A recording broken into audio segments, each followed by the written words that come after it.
10C12502 MR1, State of Indiana versus Taylor Meyer. Mr. Meyer is here with Mr. Bateau, Ms. Sutherland, Mr. Mull, and Mr. Goodner here on behalf of the state.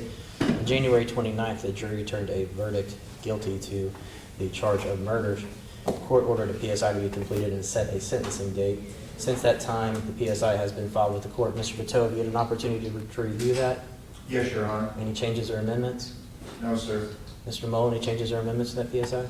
No, Your Honor. Does the state have any witnesses? Yes, Your Honor, we have 6. Okay. The State of Indiana will call Derek Hughes.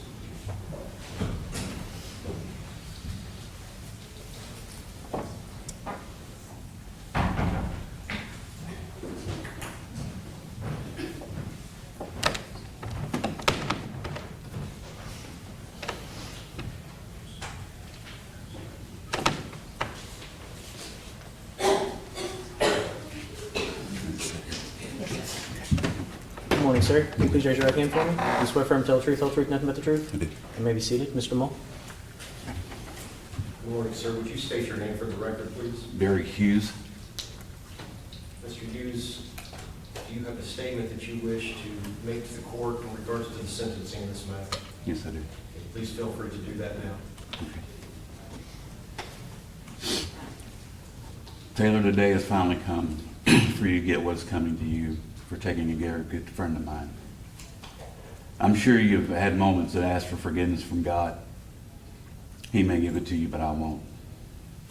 And let me tell you why. First, do you remember the day you got married to Deb? Just in case, let me run that down for you. First of all, Deb asked me if I would marry you too.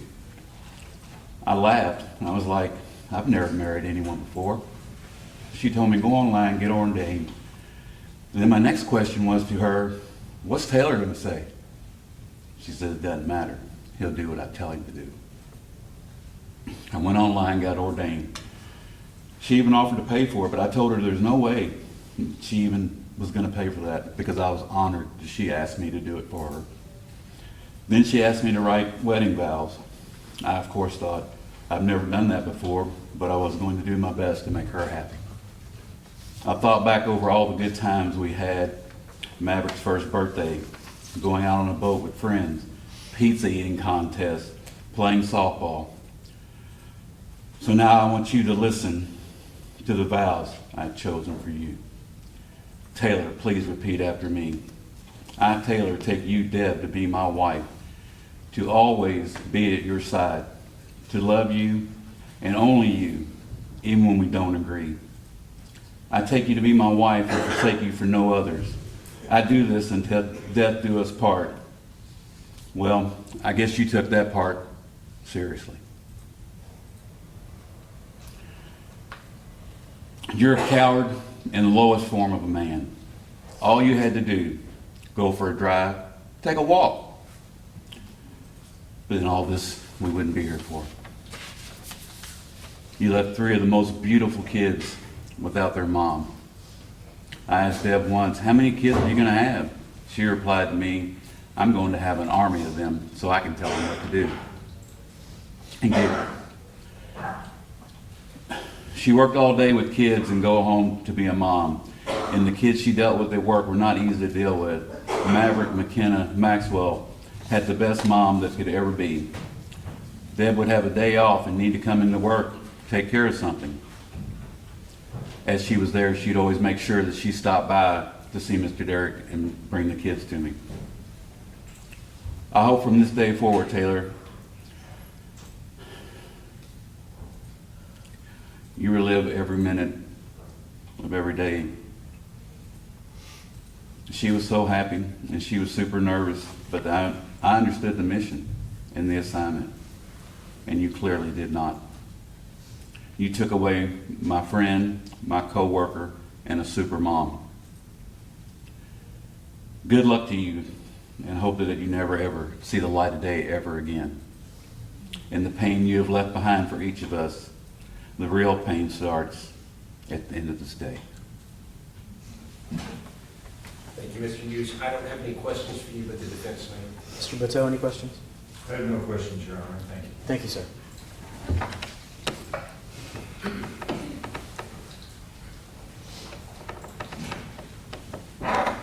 State of Indiana calls Sarah Pierce.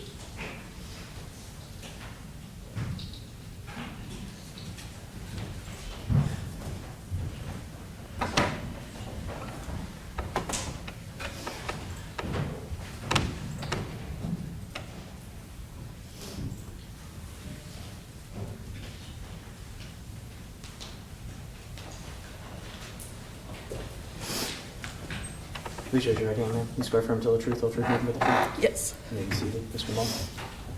Good morning, ma'am. Would you state your name for the record, please? Sarah Pierce.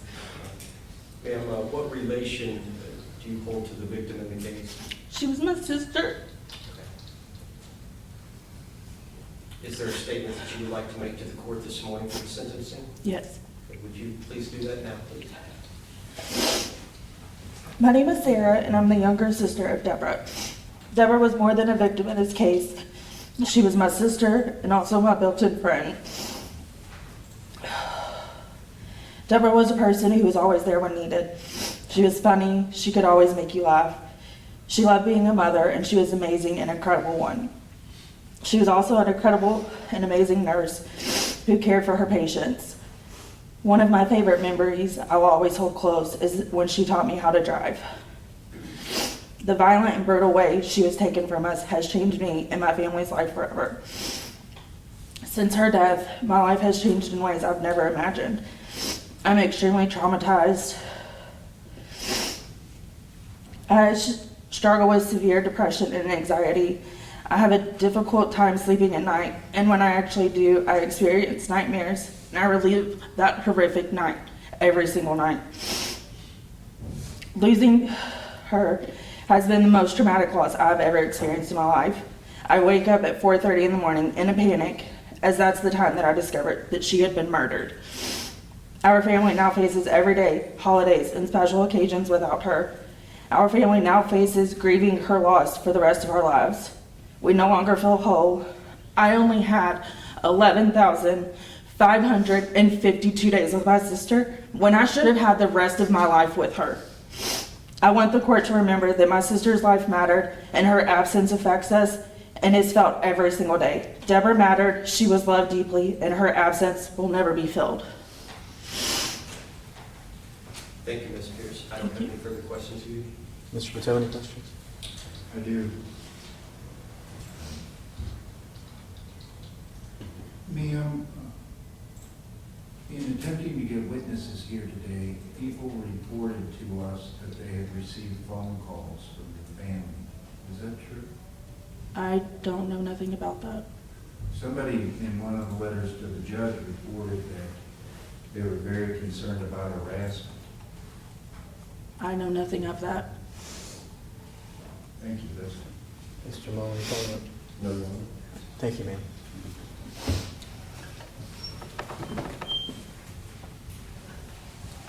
Mr. Mull. State of Indiana calls Diana Pierce.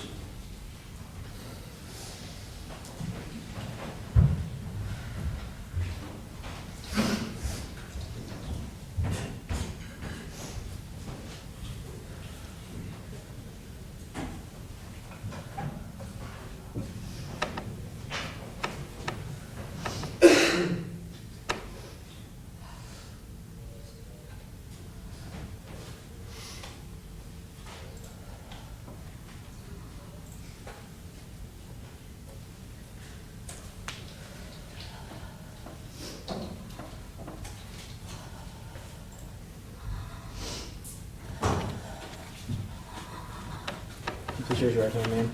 You swear firm to tell the truth, whole truth, nothing but the truth? I do. You may be seated. Mr. Mull.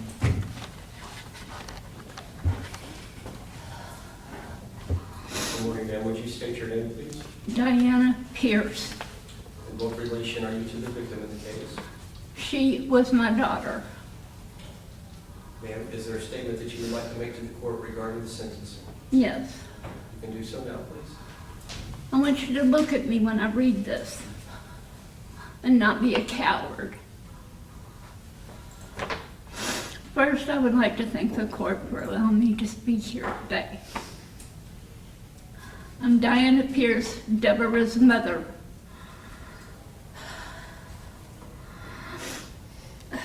I'll start by saying you ripped my heart apart that day you murdered my beloved daughter, taking her away from me and her family. My life will never, ever be the same again. You took away the most wonderful person that God ever put on this earth. She went out of her way to help anyone in need and never asked for help. She was an amazing daughter, sister, aunt, friend, nurse, and most of all, a mother.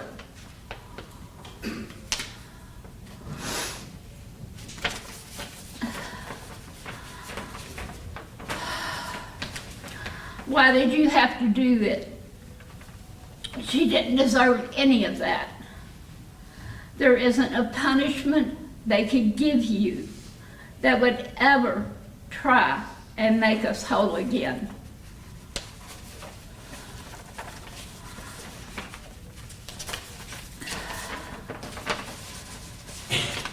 After all I did for you, treating you like my own son, we all went out of our way because Deborah loved you.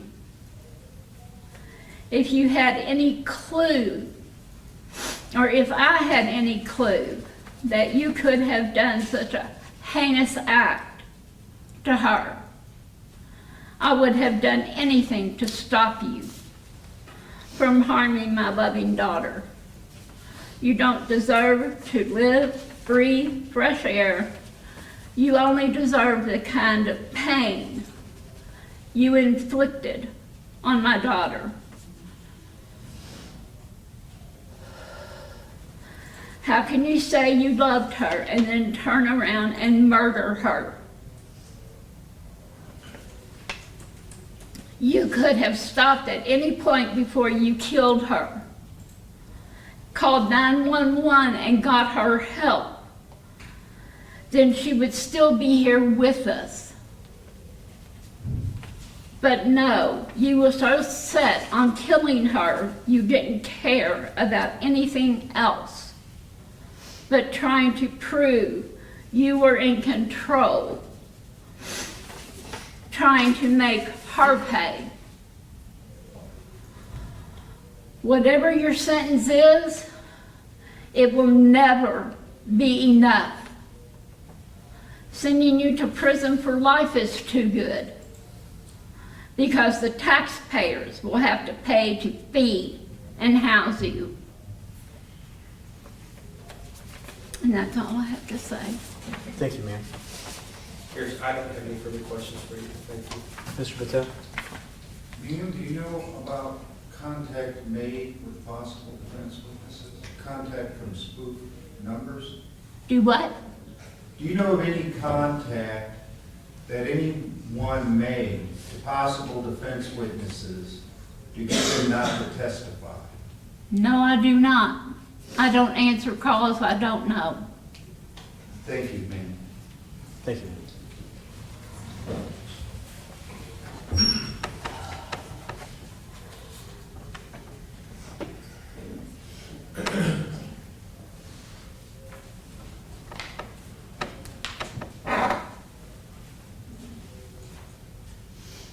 Mr. Moore? State of Indiana calls Emily Durban.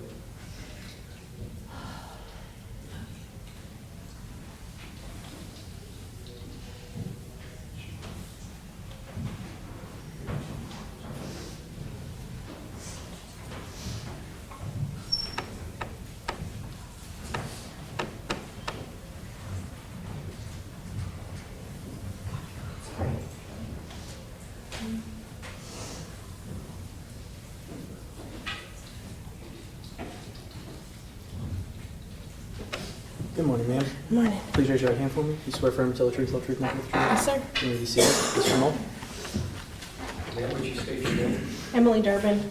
And you previously testified in the jury trial in this matter, but for the purpose of the record in today's hearings, would you state how you know the victim? She's my best friend. Is there a statement that you would like to make today as it concerns the sentencing? Absolutely. Please do so now. Hello, my name is Emily Durban. Deborah, who I called Deb, is and was my best friend and my person.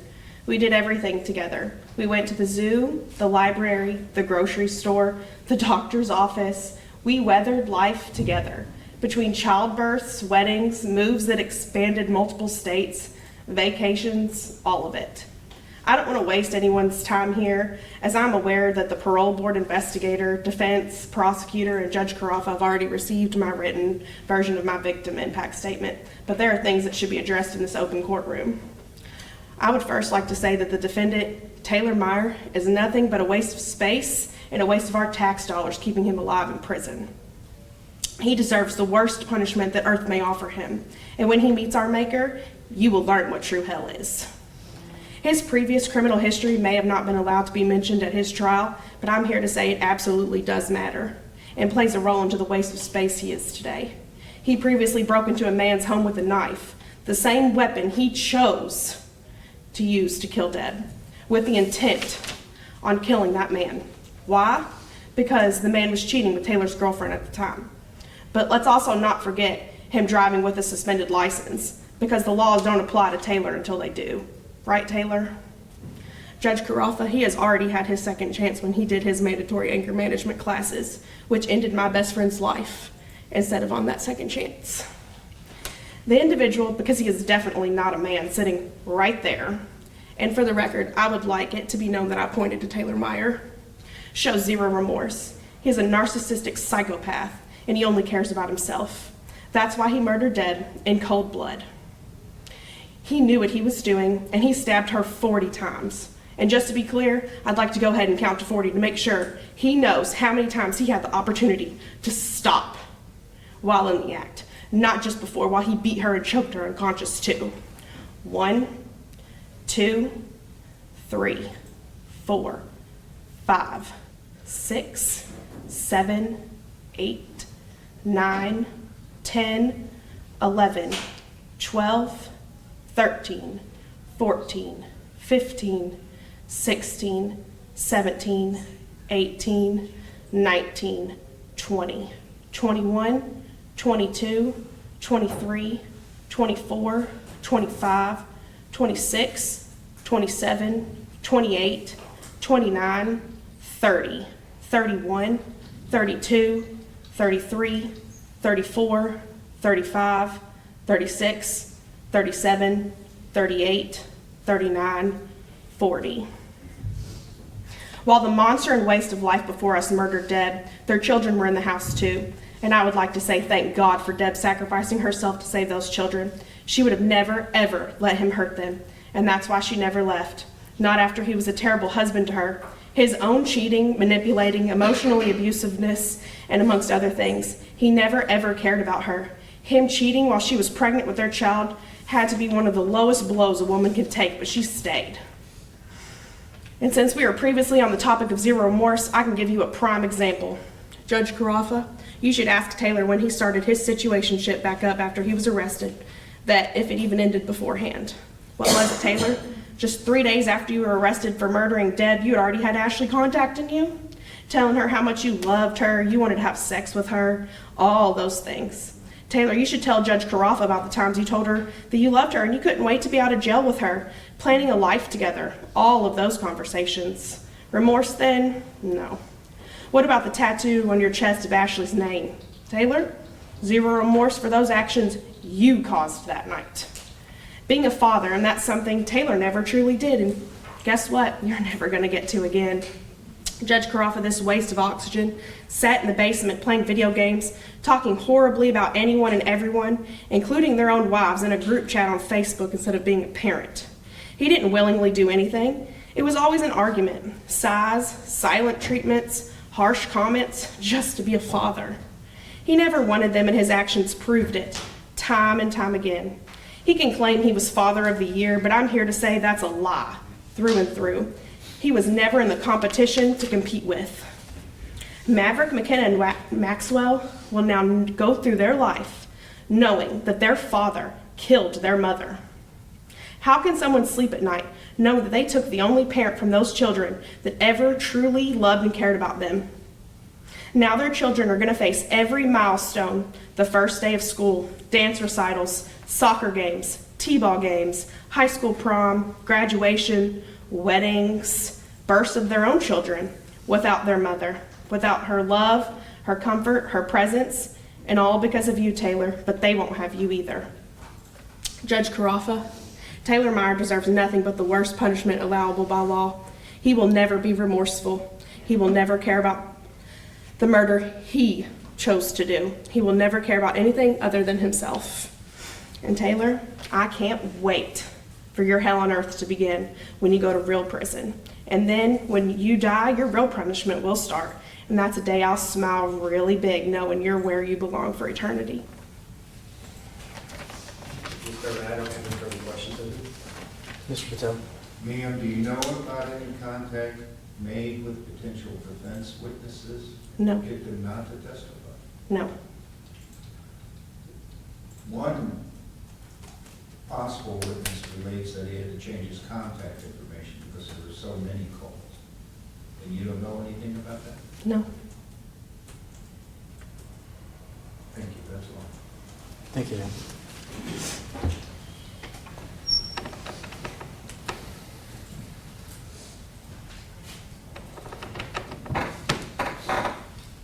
State of Indiana calls Albert North.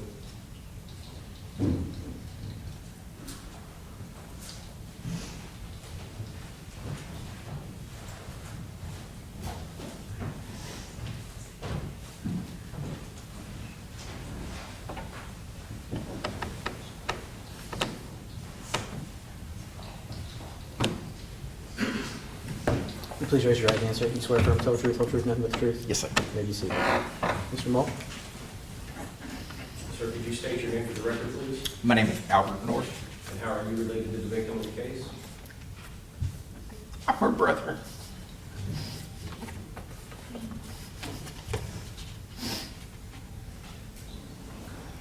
Is there a statement you'd like to make to the court this morning? Yes. Please feel free to do that now.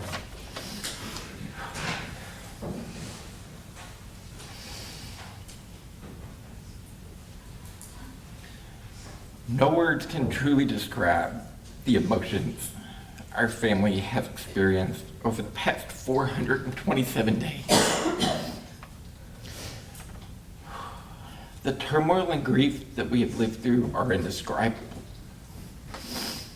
I was woken at 4 a.m. by police on my doorstep. Something no one has ever prepared for.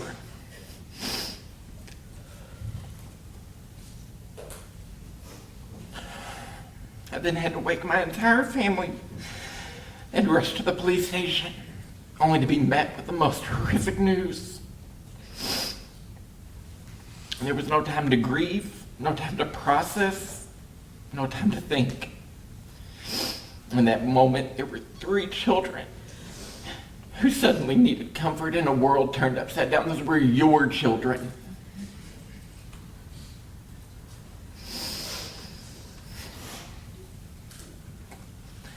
They were taken from their beds by strangers, scared, crying, without the ability to understand what was going on, why their mother wasn't there to hold them.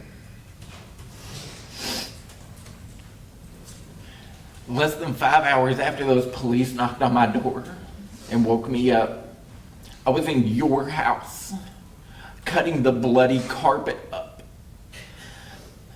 from where you killed her.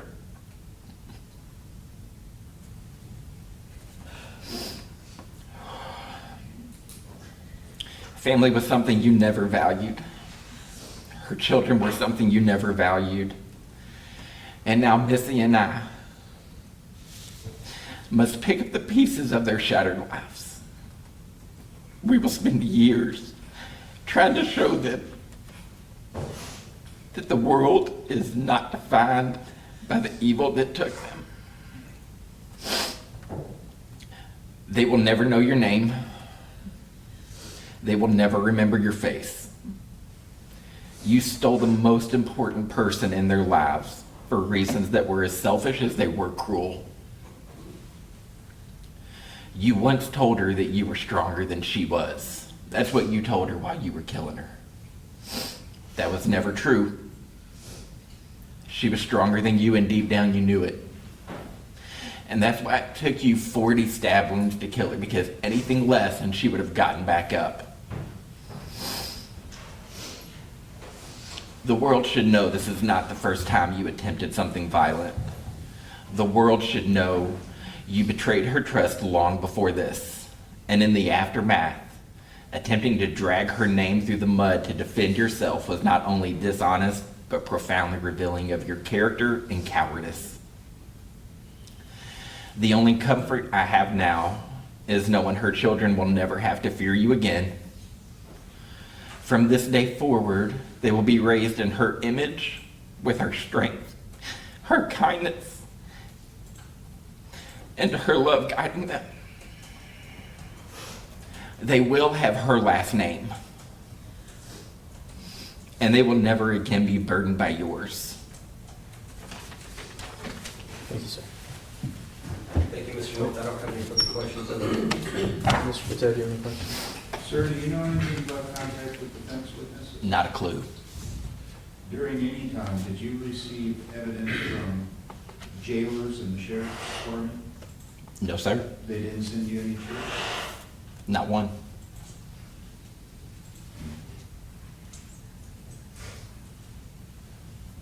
Did you file a civil case against Taylor? I did. Do you remember providing copies of those chirps? Of course.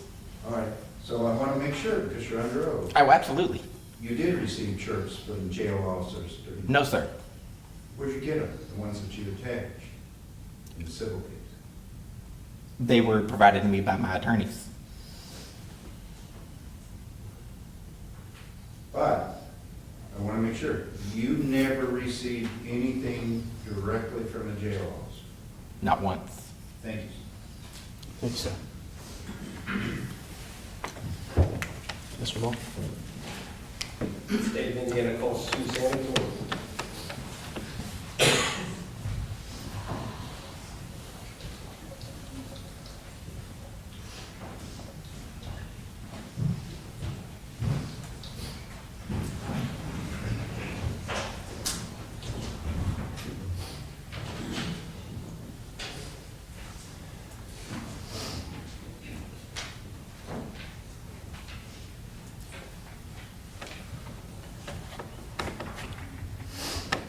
Please raise your right hand for me, ma'am. You swear firm to tell the truth, nothing but the truth? Yes, sir. You may be seated. Mr. Moore? And would you state your name for the record, please? Susanna North. How are you related to the victim in this case? She was my sister. Is there a statement that you would like to make to the court today? Yes, sir. Please feel free to do that.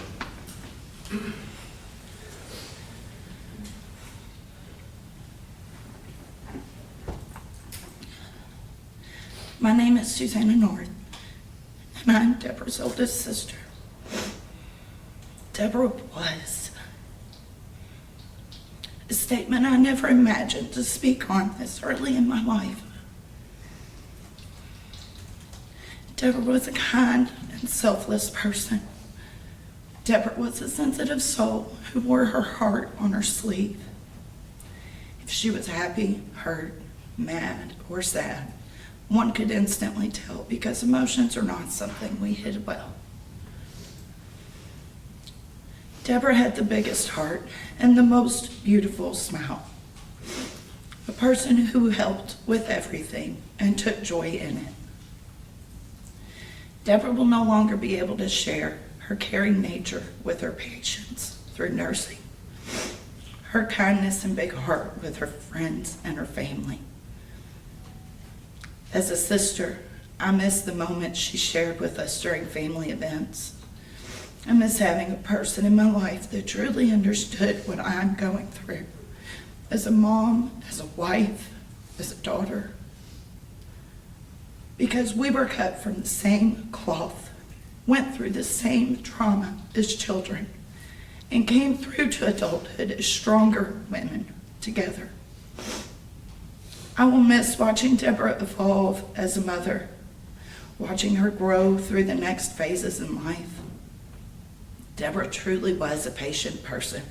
I miss watching her patience in action as she handled sibling squabbles, whether it was between her children or her own siblings or her nieces and nephews.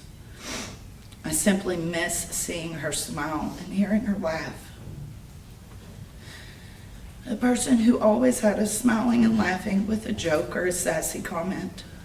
Deborah's laugh was infectious, filling the room with light and love. I miss being able to call her, and I miss her random check-ins.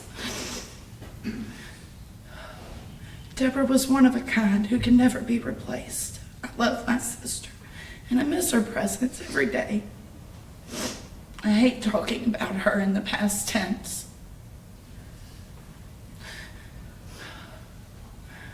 Being notified of our sister's death came in a few different ways.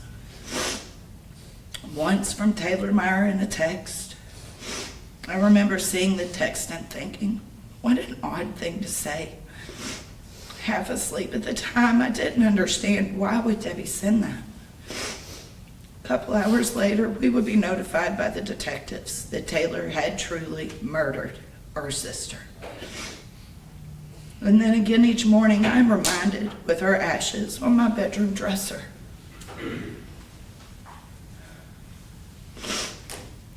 From that fateful night on February 14th, 2025, the following week quickly blurred together as we tried to wrap our heads around the nightmare that was unfolding. Coming home to tell my girls their aunt was murdered by Mr. Meyer was the hardest thing that would follow. Seeing the pain and confusion in their eyes as they tried to make sense of what I was telling them. And all I could tell them was, it doesn't make sense. I didn't have any answers for their questions. Everything I was telling them seemed like something out of a crime series on TV. As the week unfolded, our family rallied together for my sister, and we made decisions we never imagined to be making. Cremation or burial, open or closed viewing, writing her obituary, writing words for her ceremony. To give full understanding as to the emotional impact of my sister's murder, I will describe a dream I had 10 to 12 months before her death. For me, having a dream is a rare occurrence. If I have dreams, I don't remember them after waking. But this dream was different. To describe the dream, I was in a department store looking for a shirt.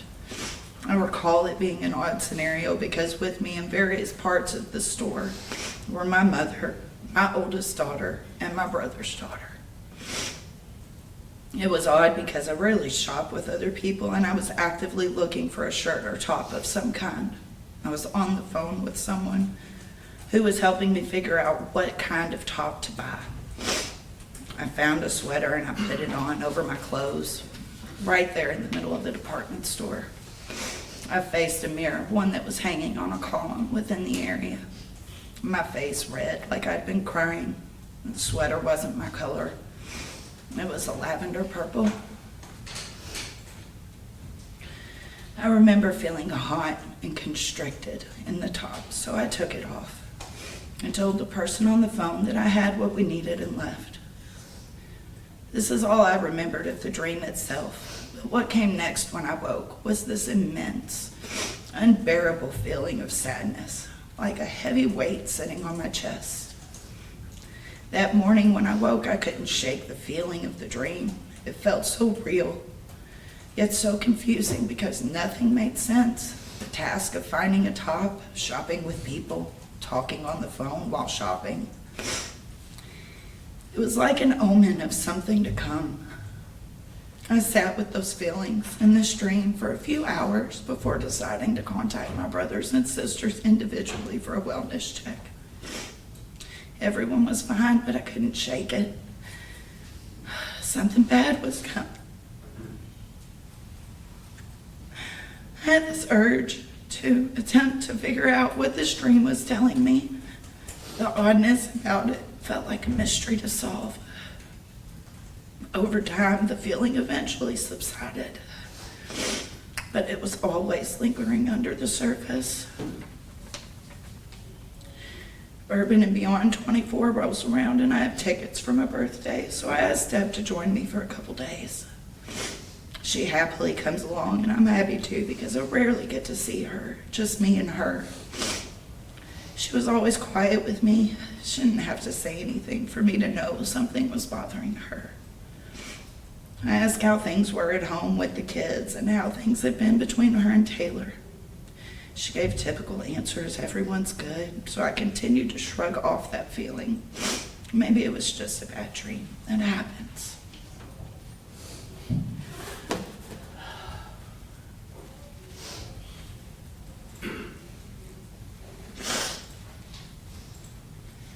I didn't know it then, but I would relive that dream down to every detail, including walking through the department store with Emily on the phone and half my family in tow, frantically searching for a top for Deborah. The week that followed my sister's murder, I was tasked with picking the clothes she would be dressed in for viewing at the funeral home. Usually when someone is buried, the family gets to pick clothes for their loved ones. They don't have restrictions for what will be suitable for viewing. But as the funeral director explained, the condition of her body had to hide bruising around her neck. We had to hide the cuts to her chest and her arms, and bruising along her entire upper torso.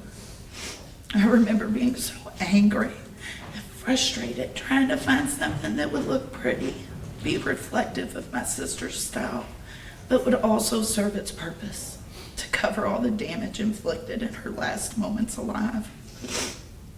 It was an amazingly difficult task, but one I was meant to complete. In that moment, finding the shirt from my dreams in real life, I knew I had failed to solve the mystery. It was too late. The big sister, the problem solver, had failed to protect my sister. Every day I live with the guilt of not being able to solve that dream that would have saved her life. I live with the guilt of ultimately dismissing the warning as just a dream.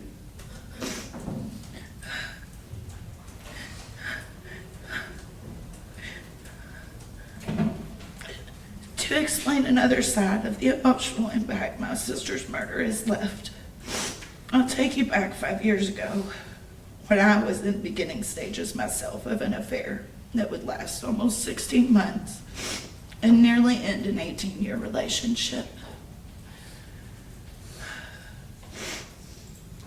A decision I regret every day and continue to make amends for. None of us are perfect. And now I daily ask God why I was spared. Why did she have to die? What did she do that was so different? But I realize now it wasn't what she did, nor what I did. The difference in our outcomes was because of the difference in our men. Deborah's not here today because Taylor chose to end her life in a rage-filled disbursement of his anger.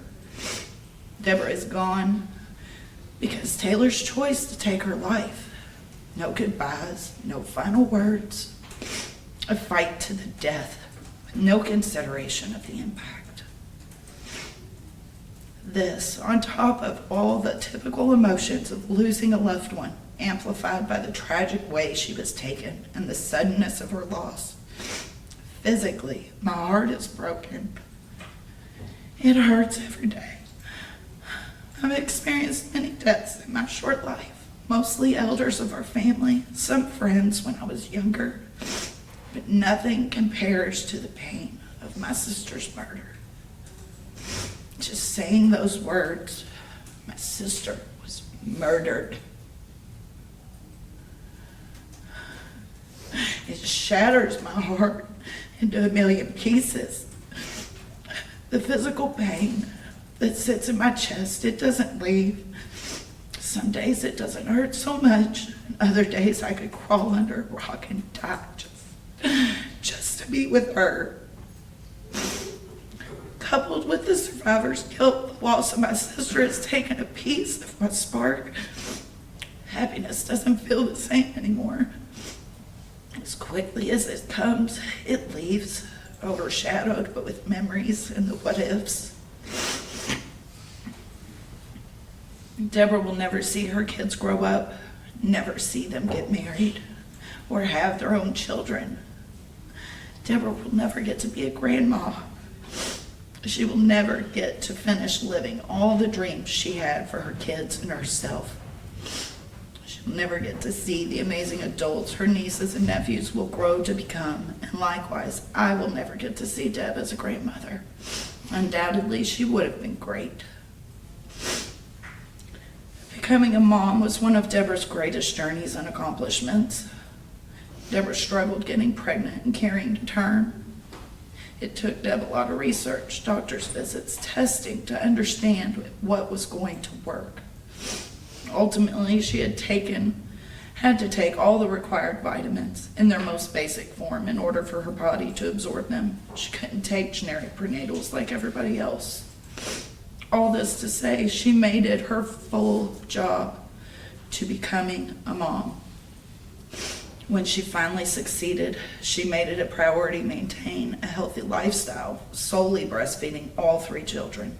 Deborah rearranged her work schedule so kids could be at home during the week instead of at daycare, and chose to work on the weekends, putting her kids first. She coordinated speech therapy, play dates, checkups with the doctor, planned and cooked family dinners. She wholeheartedly put everything she had into her children. For her passion in being a mother to be so violently injured by Mr. Meyer's actions cannot go unpunished. For our children to be robbed of the unconditional love of their mother, the fullest extent of the law must reconcile his actions. Before Deborah became a mom, she was one of the greatest aunts to my daughters. In losing Deb, my oldest daughter has lost one of her best friends. My daughter had a second mom with Deb, someone she could vent to, someone to remind her that her mom just wants what's best for her. Deborah would take my oldest daughter out on shopping trips and play dates, playing sleepovers, bonding and spending time together. My youngest daughter will never get to form that bond, and now struggles with understanding how someone who claimed to love Deb so much could do something so egregious. There isn't a soul in our family that hasn't been traumatized by the actions of Mr. Meyer. I don't write this statement hoping that one day Mr. Meyer may feel remorse, because he has made it clear that he knew what he did. Through his actions and his words, we know he viewed Deborah as property. Through his actions and words, we know he abandoned his vows of his marriage long before Deborah. As Deborah's family, we know she gave him many attempts to fix his behavior and to step up and be the father and the husband he promised to be.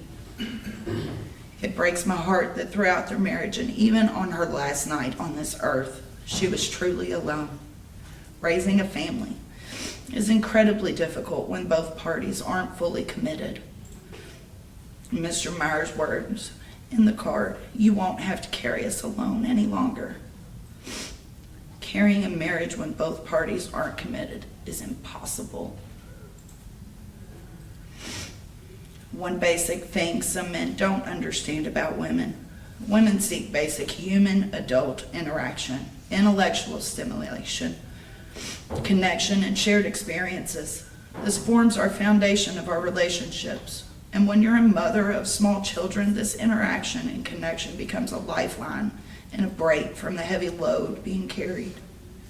In the beginning of relationships, it's easy because each has time for friends, their own hobbies, each other, basic responsibilities.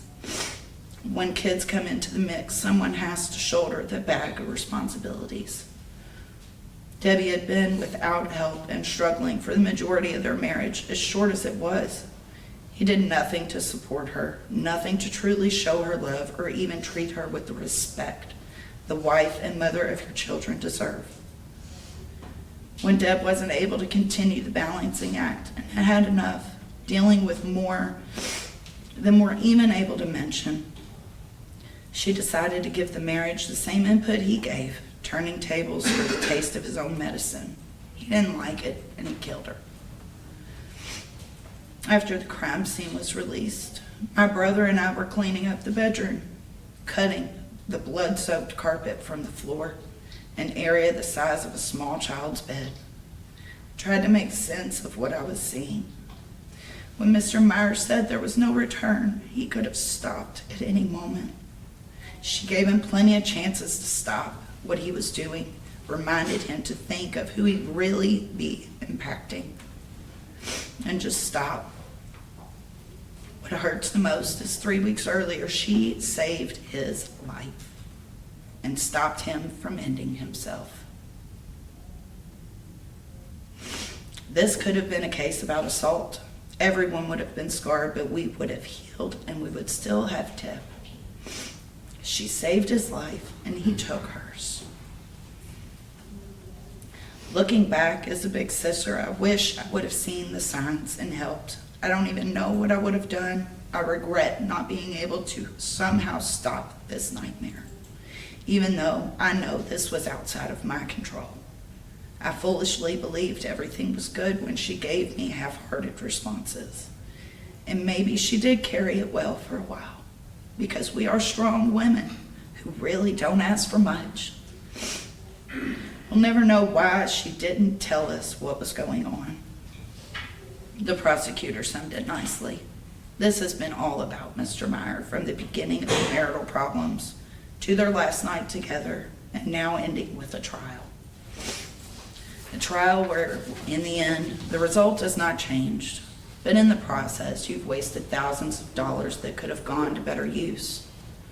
To witness Mr. Meyer's selfishness throughout this trial, dragging Deborah's name through the mud in attempts to justify what he has done, shows he'll truly never take accountability for his actions. As such, the court should hold Mr. Meyer accountable for the maximum punishment allowed. Thank you. Thank you, Ms. North. I don't have any further questions. No questions of this witness, thank you. Thank you, ma'am.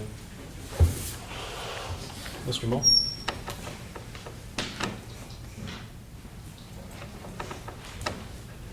The state has no further witnesses. However, I do have one exhibit.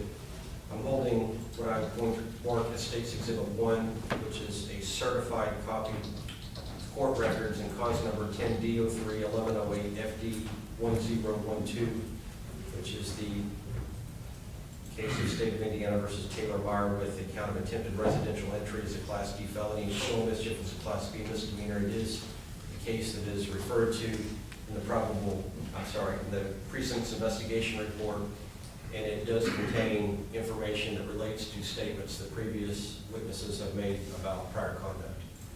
Any objection? Judge, because of the nature of the hearing, I understand it will be admitted, but I'd ask the court for permission to address objections to portions of the content that I'll relate to the court during my closing remarks. Mr. Moore? So I think it should be admitted now, but I'd ask the court to allow me to object to portions of it during my argument. The court will mark and admit States 1 and will grant Mr. Pato's request. And Your Honor, may I keep that? Okay. There we go. Thank you.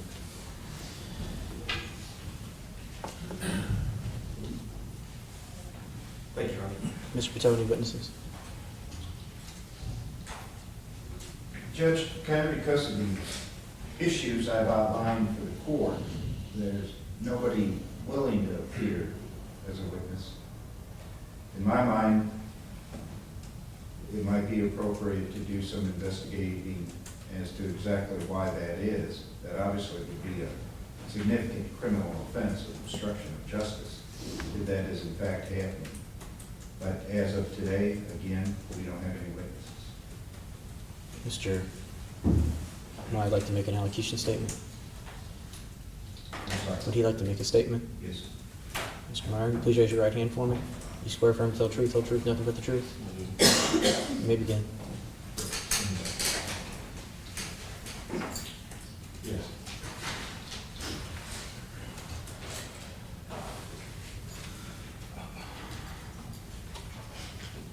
you all have only heard of me because of that terrible Valentine's Day night.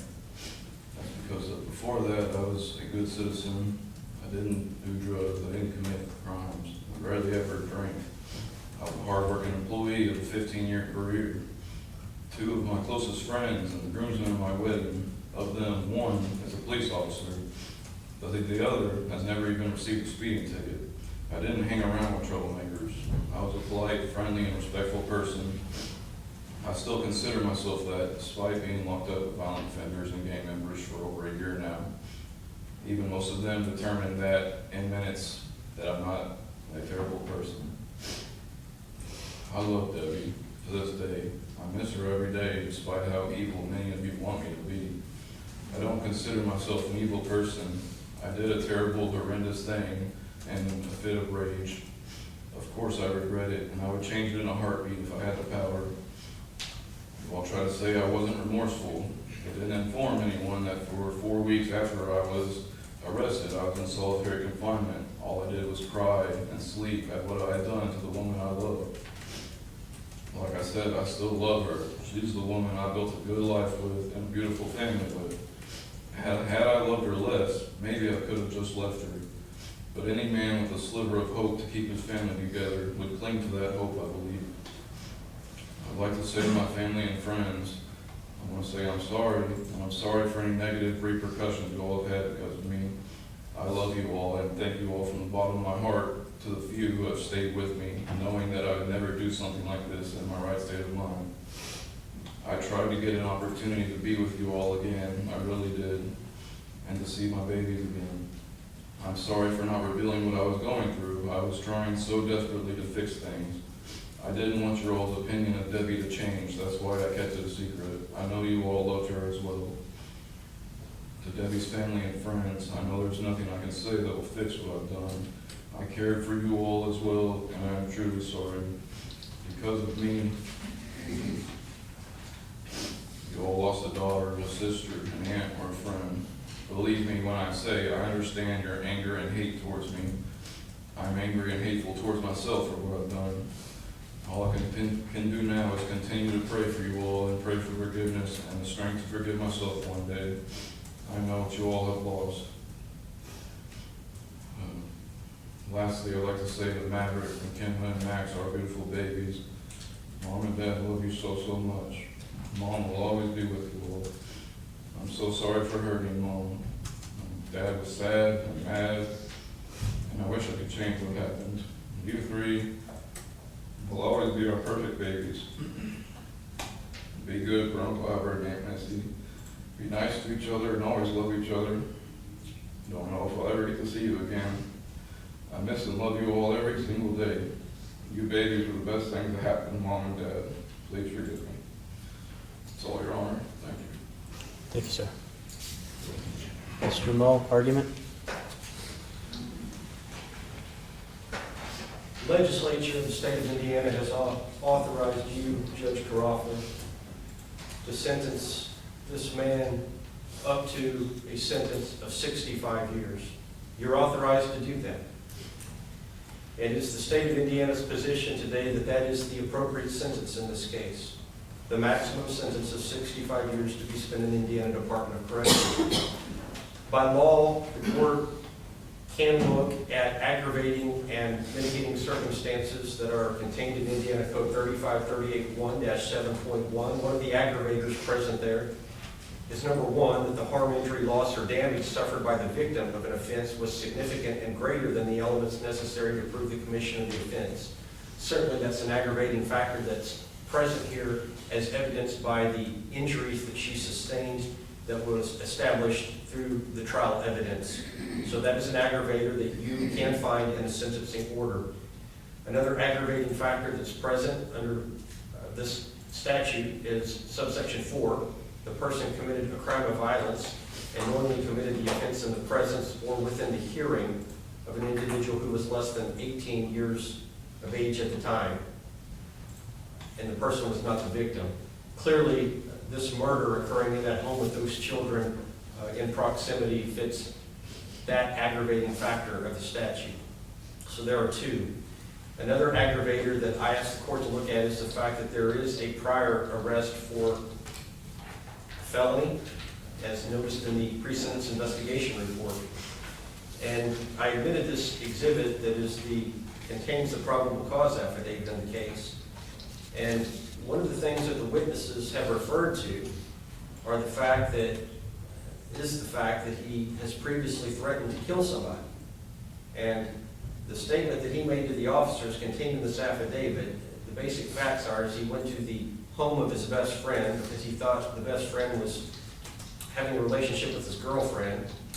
This occurred August 24th of 2011 in Sellersburg, and he was trying to break in a door forcibly. Homeowner came out and stopped him. Police responded, and he said, Mr. Meyer said, he tried to get Cody to come out and fight, and the suspect stated to me he would not come out because he was a something, so I hit the door with my shoulder, and I'm trying to break the door in so I could go in and beat him to death. Now later on in the report, when there's some time that passes and they question him again, he backtracks from that and said, I was just going to beat him up and not kill him. But his initial statement to the police was, I'm here to beat that door in and beat him to death. And so that was a prior instance where he was voicing out loud an intent to commit homicide, to murder somebody else. So this is not a first-time instance of him getting angry over a relationship issue and either voicing or acting homicidal. And the court can take that into account in its sentencing order. But Judge, you've heard from these witnesses the horrific impact of this crime. And ultimately, that's what you're punishing today, is the crime. And going back to that night, the fact that Deborah was calling out to these children, trying to discuss with him, you're going to leave these children orphaned without a parent. Are you really going to do this? And over the course of quite a bit of time, he did it anyway. And the burden he has left so many people with in the aftermath of this is he has not only taken the life of Deborah, but he has impacted the lives of all of these family members in a way that is going to impact them the rest of their lives. And the impact, the import, the gravity of this crime, the immense number of stabbing wounds, the beating, the choking, the smashing with a bottle, the in and out of consciousness of this victim, it is truly just about one of the most horrific murders that one can imagine. This crime is. And because of the horrific nature of that, because of the prolonged suffering of this victim, because of the intentional action and robbing these little children of their parents, when there was time to think about it, this is a crime that deserves that maximum sentence. And there's just not a reason in the world for this court to impose any sentence that's less than 65 years in this case. And that's the state's request. Thank you, Your Honor. Thank you, Mr. Mull. Mr. Patel. Thank you, Your Honor.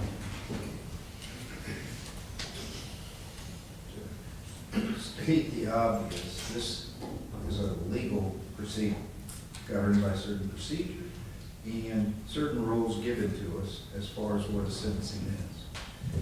The prosecutor has argued to you that the maximum sentence is the only thing that will satisfy justice in this case. Of course, that's reserved for the worst of the worst. That's the maximum sentence.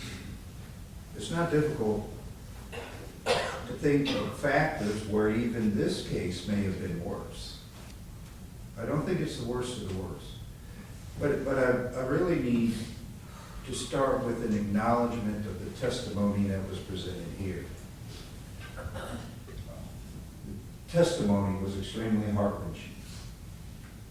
I think we all felt it. By removing Deborah from this world, Mr. Meyer took a piece of the whole world out that can never be filled again. There's nothing nice that can be said of what Mr. Meyer did. Absolutely nothing nice. It's horrible. Absolutely horrible. And he's here submitting himself to the court today for punishment. But as Mr. Mall pointed out, we've got a statute that kind of tells us things that have to be considered, although it's not exclusive, in determining a sentence. You know, for better or for worse, one of the things in there is not strong feelings of the family. Now, the reason why that is long ago, we made a collective judgment as a society that in Indiana, as the Indiana Constitution states, justice will be based upon reformation and not vindictive justice. And that, of course, is why in legal proceedings, you can't have a family member sitting on a juror when that other family member is injured. That makes sense to us, and we all think that's fair and right. Because it'd be too difficult. It'd be too difficult to be fair and unbiased. So, the law says you've got to look at objective factors, and that weight given to the wishes of people who were close to the decedent really weigh none at all. I bring that to the court's attention because it is gut-wrenching. Nobody can apologize to the family enough. Not enough in substance and not long enough. That's not possible. And really what happens here, I hope helps with healing. But it's something that's going to have to be dealt with outside of the court proceedings and probably take a long, long time. If ever, probably never. So what the court has to look at is statutory mitigating factors. Now I want to address the report given to you by the state. The state highlighted the portions that really seem bad for Mr. Meyer. Oh, it looks like he threatened to kill somebody else out of a domestic situation. The person was having an affair with his wife, and so Mr. Meyer makes statements that he wanted to kill him. But I want to point out things. Judge, you're a seasoned practitioner, as is Mr. Mall, and you understand cases. Now, the first thing we understand from what to me looks like an attempted murder case, a serious case, is that it was charged as residential injury. Now, what we know from that, having a fine prosecutor's office in Clark County, Indiana, led by an exceptional prosecuting attorney, is that they don't take criminal cases lightly. Somebody in that office made the judgment that this is not an attempted murder, although that's how the facts read. This is a residential injury. So somebody in that office made the decision, hey, this isn't all that serious.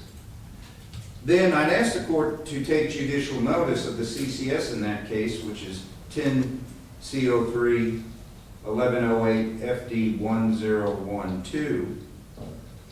Because of how it was resolved.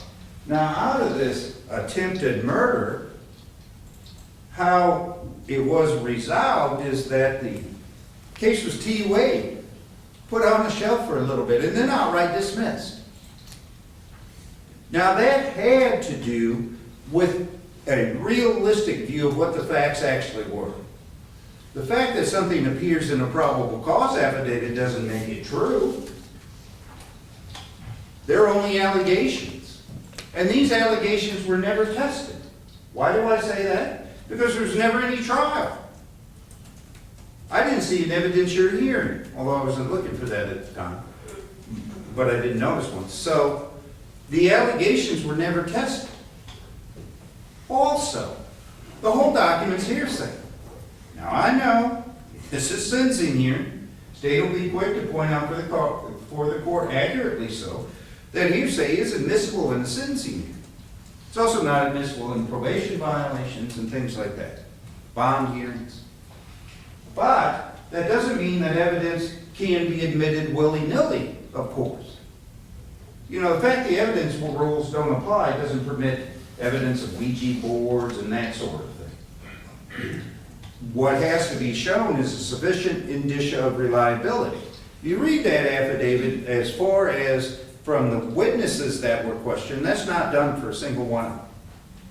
None of this that, well, I knew the person, I knew him to be reliable and credible. This person gave me information in the past, and that information had always been confirmed as true.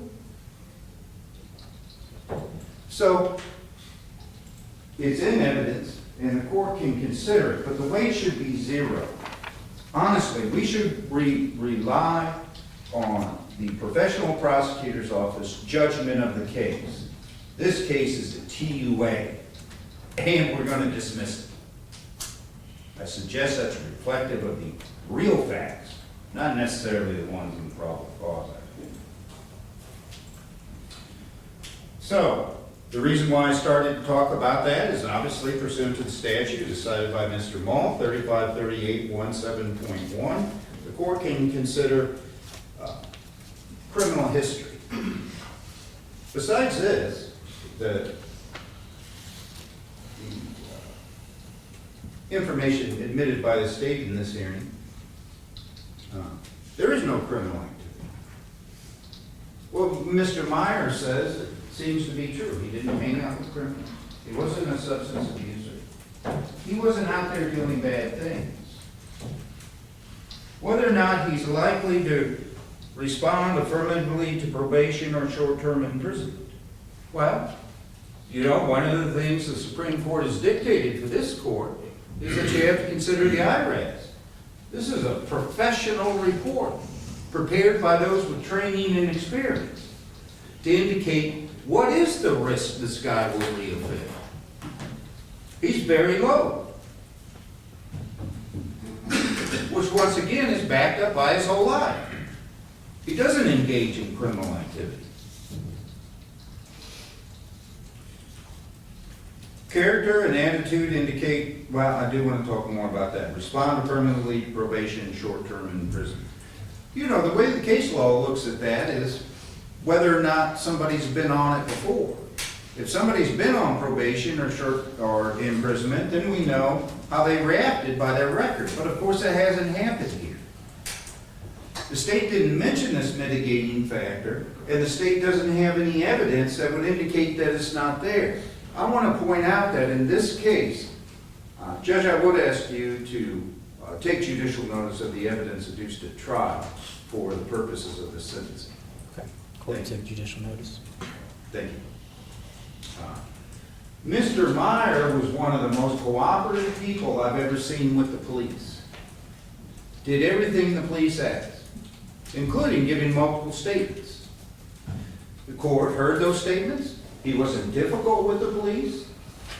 He was raised the way a lot of us were, that the police are good people, and we cooperate with the police. Made no attempt to escape. Never fought the police. Cooperated in every facet. He certainly hasn't been a difficult person here, and hasn't been a difficult person in the jail.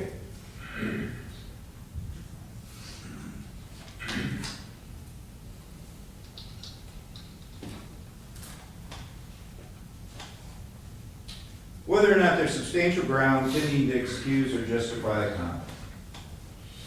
Because we're here, we understand that his emotional state at the time didn't raise to the level of being a defense. But that doesn't mean that it's not a mitigating factor. In that regard, this factor should be considered along with whether or not the crime resulted from circumstances unlikely to reoccur. The court heard in-depth evidence of what happened in this case. The mental anguish that Mr. Meyer was going through. How it seemed to build through the evening. I don't think any of us really thinks this would have happened if the facts hadn't lined up exactly as they did, bringing on this extreme emotional crisis where he lashed out. As far as non-statutory mitigating factors, I would ask the court to consider in tandem the emotional collapse and mental health mitigation. We know he has some mental treatment history. in that it's documented that he suffered from severe depression. He has prior suicide attempt, and he's been prescribed a psychotropic drug while in jail. Now that simply means that his issues are treatable. This isn't a case where the court can say, well, there's going to be future dangerousness because of his mental status. The jail providing treatment, their doctor has said this is treatable with medication.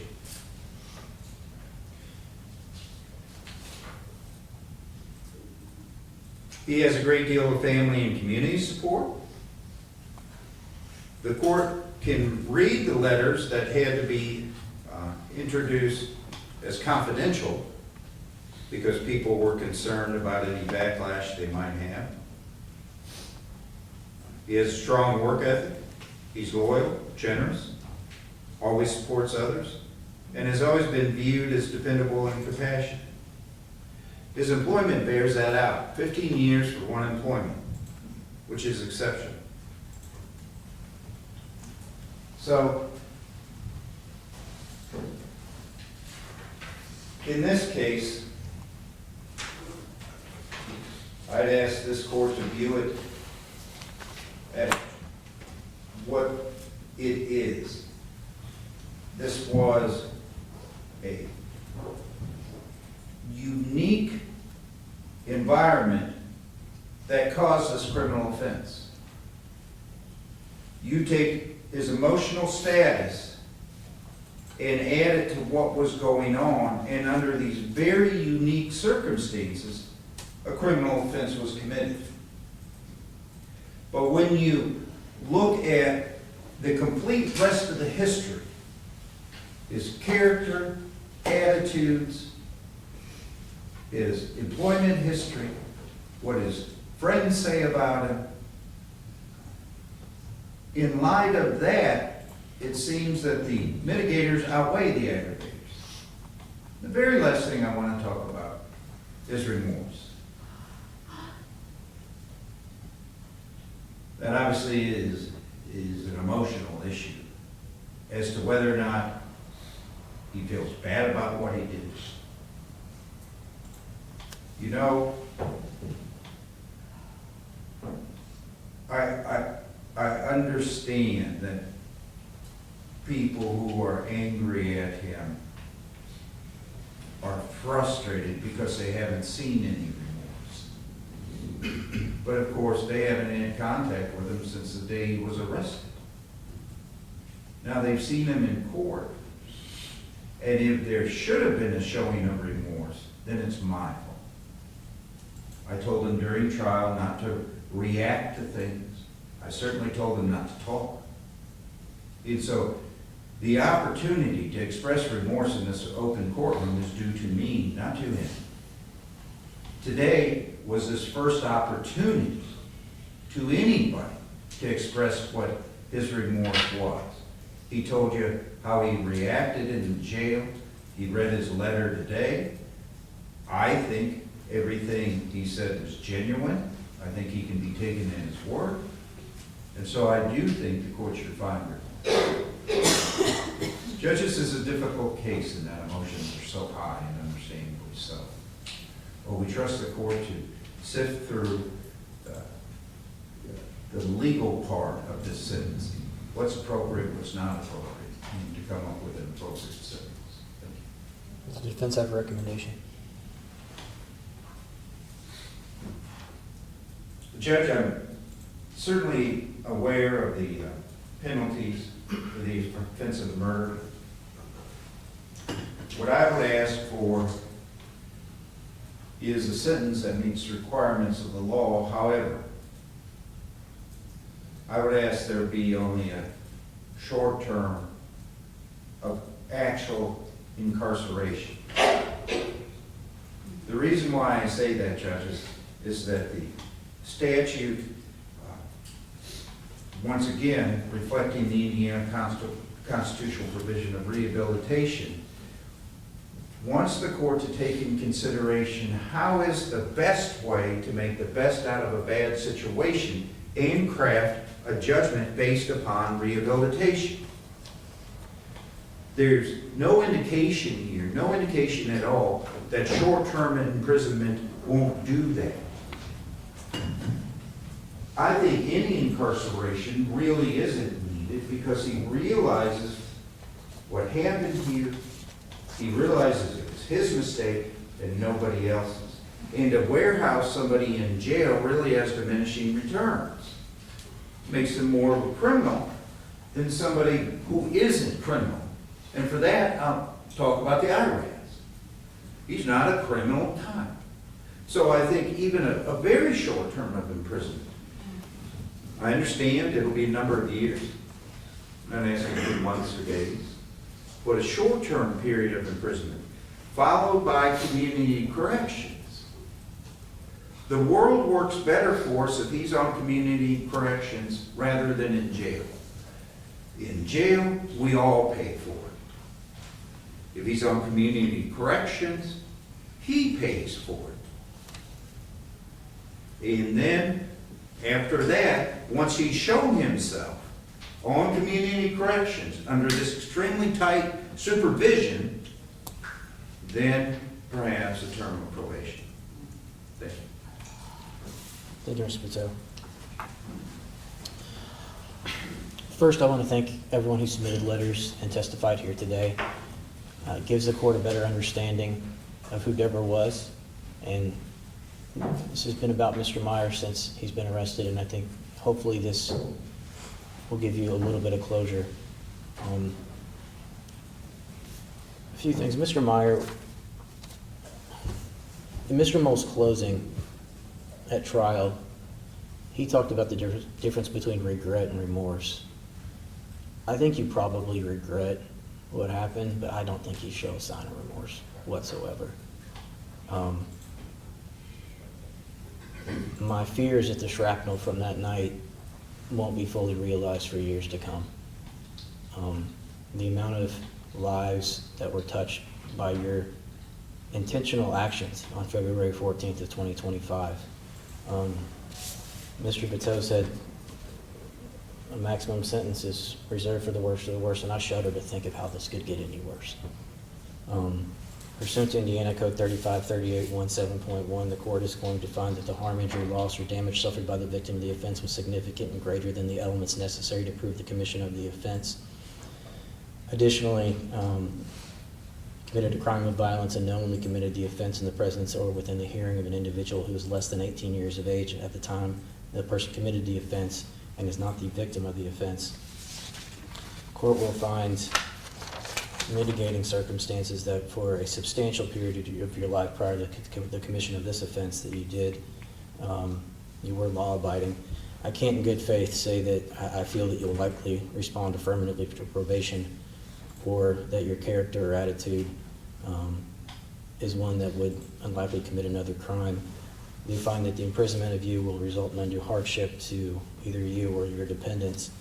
The court will give additional mitigating factors for your mental health treatment history. With that being said, the court's going to find the aggravating circumstances far, far outweigh any mitigating circumstances. The court's going to sentence you to 65 years executed in the Indiana Department of Corrections. I need to let you know you do have the right to appeal your conviction and your sentence. That needs to be filed within 30 days. The court will appoint the public defender's office for your appellate purposes. Thank you.